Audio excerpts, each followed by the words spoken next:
This is Instead of the Gifts. My name is Ethan Faber, and I'm going to be breaking down last week's animation, our first animated video that we have released here on the channel.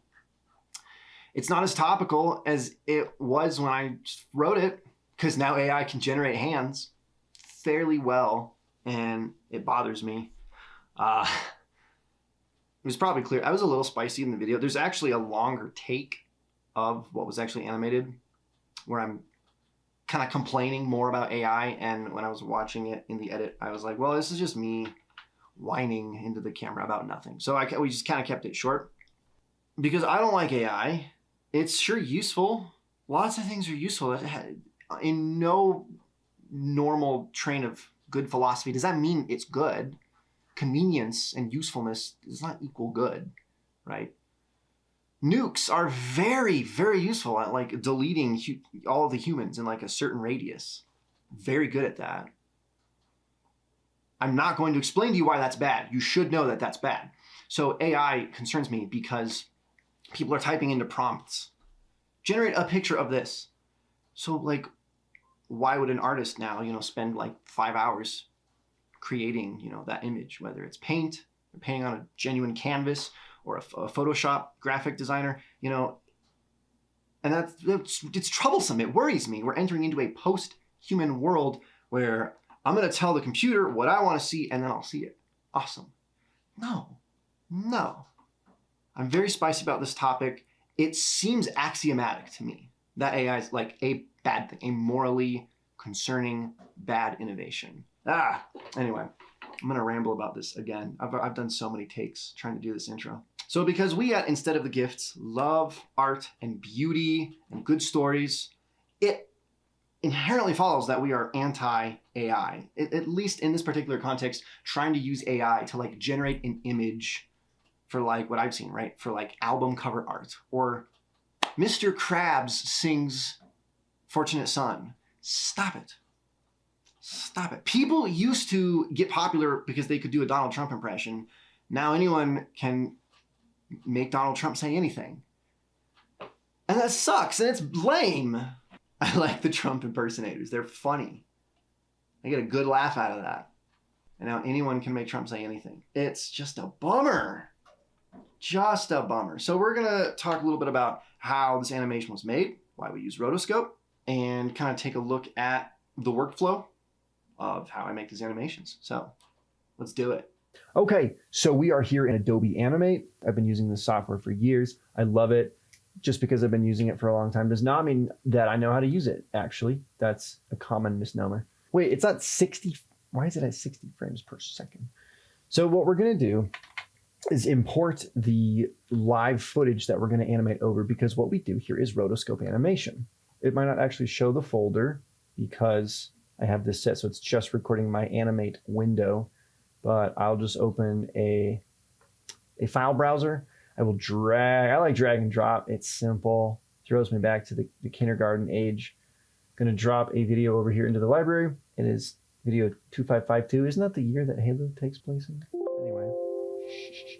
So it gives you these options, and I would do embed the H.264 video in timeline. The video cannot be exported. That's fine. We only want the animation exported.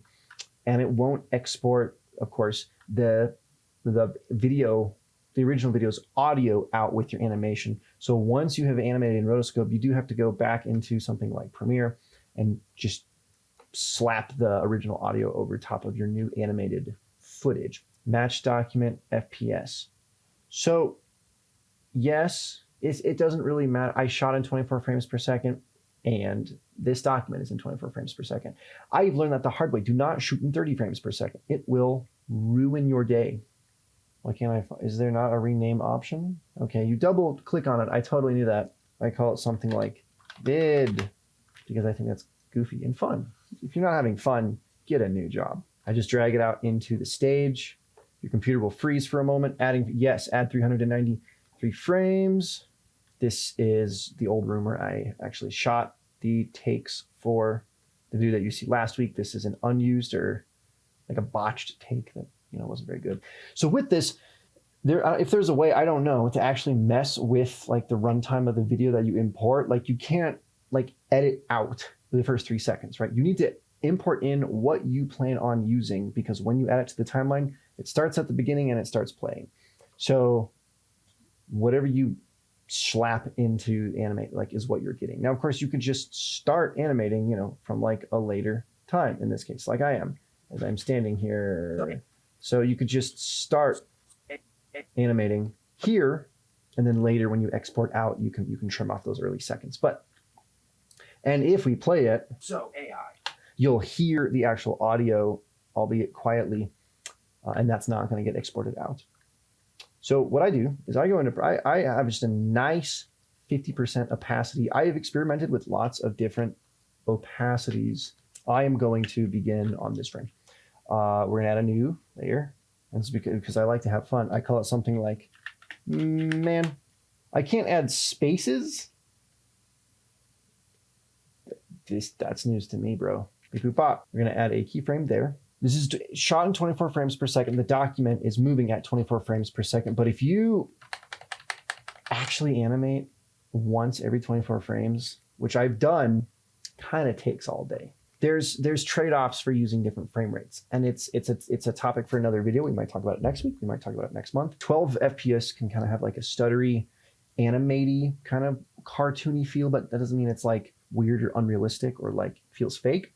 24 frames per second feels very fluid, very live actiony. There's a lot of reasons. So rather than do a keyframe every possible frame, which is 24 FPS, you click forward twice, keyframe twice, keyframe twice, keyframe. When I'm going through the live action footage, I actually click through, I go back and forth, and I actually get real careful with it as I'm trying to decide how long I'm going to hold a particular frame for.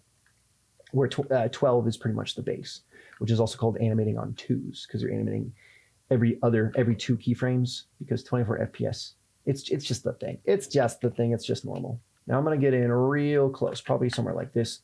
It's also good to hang out at 100% and sort of think, what is a viewer going to be seeing when they look at this at the normal 100% resolution.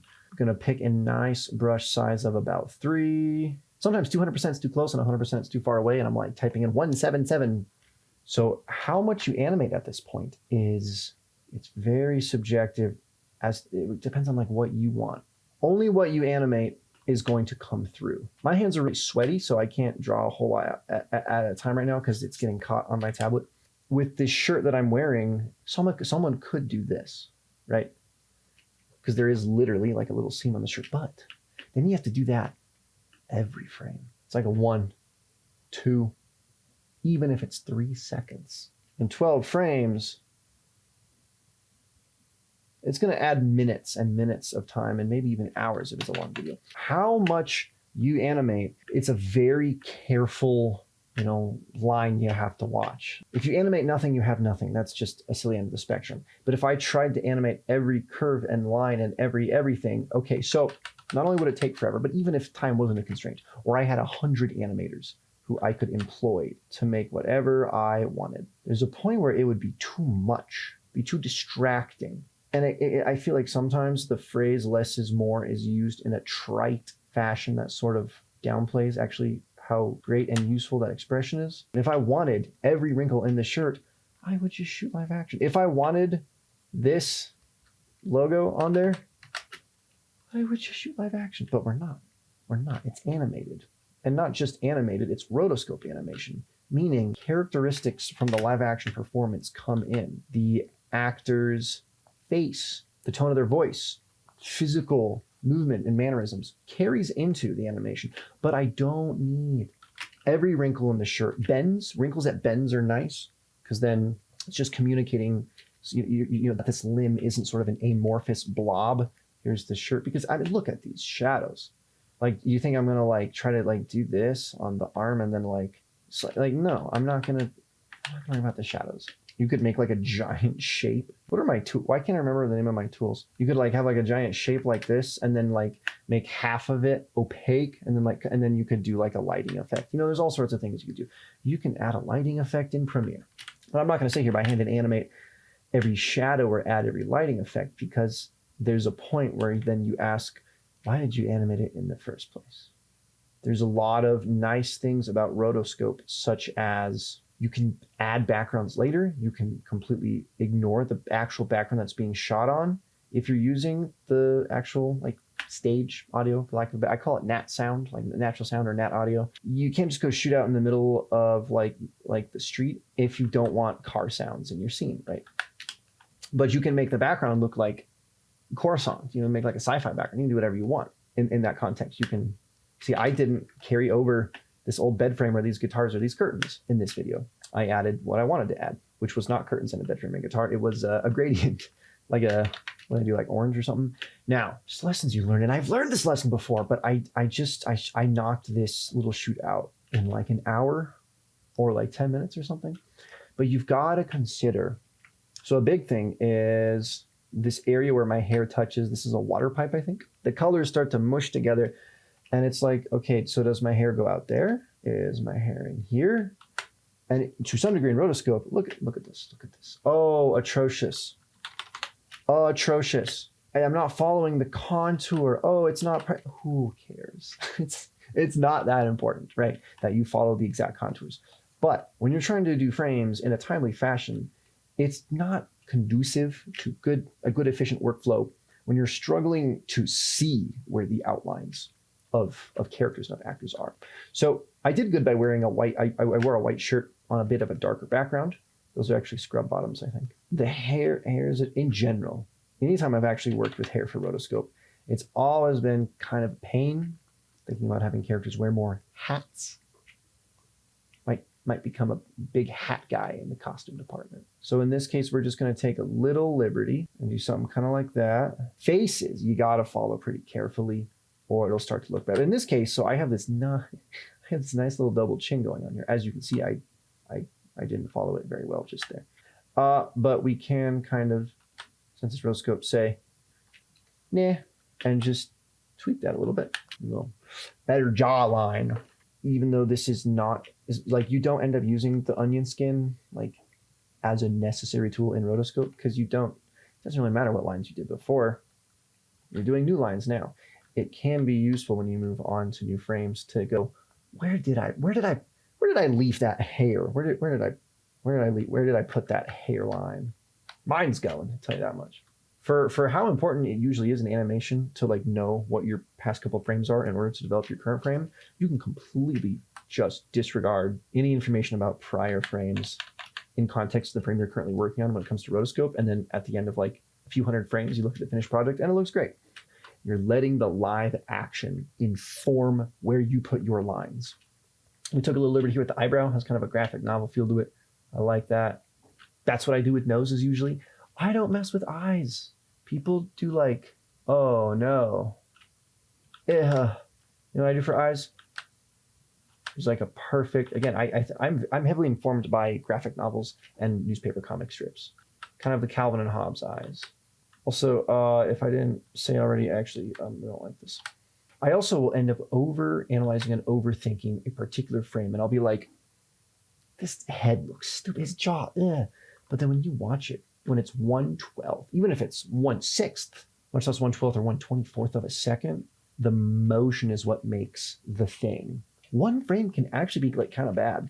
And if someone's just watching the video start to finish, it's going to look fine.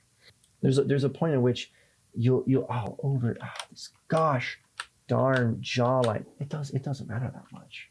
When the thing's moving, it's going to look great. Normally I would just like do this and then move on. And then when I was actually working with audio and lip syncing, I was like, ooh, there's just like this black patch moving around. And so then I would actually go in and I would do that. There's our line work. I do this a lot. I get rid of the video. Looks okay to me.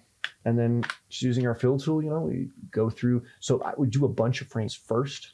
And when you get absolutely sick of line work, you decide, oh my gosh, I'm going to go back in. I'm going to start to color things, Skin tone. Skin tone, that doesn't look like my skin tone, but that looks like what maybe a normal human might look like. Okay. That is a good color palette. Done. Dunzo. You can add gradients for colors. You can make, and this is it is kind of flat, kind of 2D, but not a lot of contrast. If you look at one frame, you're like, oh, that's not real life. that is a drawing, whatever your brain kind of thinks. But then it starts moving and you think, that is moving like a person would move. I feel like I am looking at something kind of, not totally real, but kind of real. There's like a filter applied that makes it look kind of like a graphic novel. But something in you is like, I'm hearing a real person and I'm seeing them move and shift and I'm seeing their face move. When you watch rotoscope films, it's really interesting. Because I think we watch live action and we forget that it's not real life.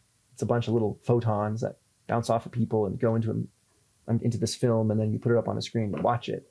And we're like, oh, this is live action. Well, that word is kind of misleading because the only thing that's live action is you walking around and looking at the world in front of you. That's live action. Film is film. It's capturing the light. It's a recreation of the moment. And I maybe what I'm thinking is rotoscope kind of gets you a step back from that delusion that when you're watching live action, you think it's live action. No, it's not live action. You're looking at a screen. You're looking at like pixels and little computer chips shoving light into your eyeballs. And with rotoscope, it's like real life, but not. And that's what I like about it. Real life happens out there, out in the world. The recreation of the thing is not the same as the thing, like points you to the thing. I think that's about it, as useful of a ramble as you're going to get from me tonight. So that's all I have for you today. The first Saturday of every month, we're going to be releasing a collection of seconds worth of animation. Maybe a minute, maybe 2 minutes if we're getting really crazy. So a real short little animated, basically just singular scenes, right? A micro scene, or even just one really long shot, whatever. In this case, this is just one long shot. It wasn't even long. It was just one shot. It was a normal shot. And the week after that, we'll have one of these videos where we just do a little breakdown, kind of talk about the video, maybe a little behind the scenes. We've got some shoots coming up involving like actors and people, and there's going to be actual behind the scenes of how we make the live action, the live footage kind of shooting process, how we make that work. You technically edit first, like you edit what you want, like the order of clips first. You edit a live version first, and then it goes into the animation pipeline, and then coloring, and then you go back into some editing, and you do sound kind of at the end. You don't really worry about sound in the initial edit, not much. So we're gonna be doing a lot of that in the future. The week after the animation drops, talking about here's how we made it. This is what we do. Not professional. I'm not a professional animator. And the week after we have the breakdown, there's going to be another video that's like sort of a discussion, going to be talking about maybe the history of animation, or about storytelling, about writing, about the filmmaking process in general, because this channel is mostly about filmmaking. We are going to be primarily focusing on animation, or entirely focusing on animation for a good while, maybe forever. So we'll have like a discussion video talking about, well, you'll see next week. And the fourth Saturday of every month, there's going to be another video, which is it's kind of a wild card right now. There are plans for what it's going to be in the future, but just wild card, fourth video. And some months have 5 weekends.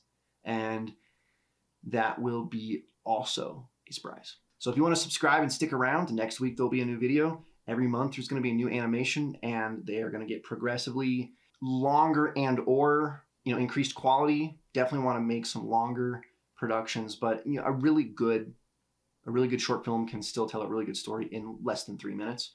So I hope you stick around to see what we do in the future, what new videos we have, what new content we have, and don't use AI. This is instead of the gifts.